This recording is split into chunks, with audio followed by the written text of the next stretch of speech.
మీరు చేయవలసిందల్లా ఒకటే, ఈ పంపులు వెంటనే ఆన్ చేయండి. మీరు అనవసరంగా రాజకీయాల జోలికి పోయి రాజకీయంగా కేసీఆర్ గారిని బదనాం చేయాలనే ఒక చిల్లర ప్రయత్నం ఏదైతే మీరు చేస్తున్నారో ఇప్పటికే అవన్నీ కొట్టుకపోయినాయి గోదావరి వరదలో. ఇవాళ మీరు ఏమైతే అడ్డమైన మాటలు మాట్లాడినరో అవన్నీ తప్పుడు ప్రచారాలని చెప్పి ప్రజలకు అర్థమైపోయింది.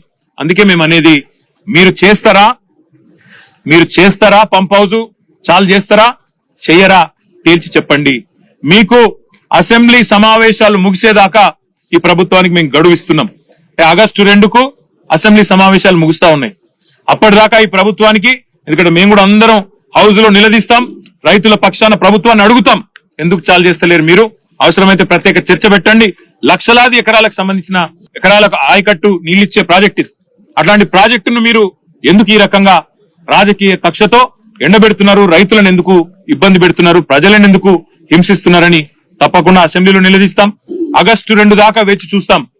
మీరు గనక ఆగస్టు 2 లోపల నిర్ణయం తీసుకొని పంపు లాంచ్ చేయకపోతే, నీళ్లు ఎత్తిపోయడం ప్రారంభించకపోతే 50,000 మంది రైతులతో మేము మా కేసీఆర్ గారి నాయకత్వంలో, మా పార్టీ నాయకత్వంలో మేమే వస్తాం, పంపులు మేమే ఆన్ చేస్తాం, రైతులకు ఎట్లా నీళ్ళు ఇయ్యాలో చూపెడతామని చెప్పి కూడా మా పార్టీ తరఫున చెప్తా ఉన్నాం.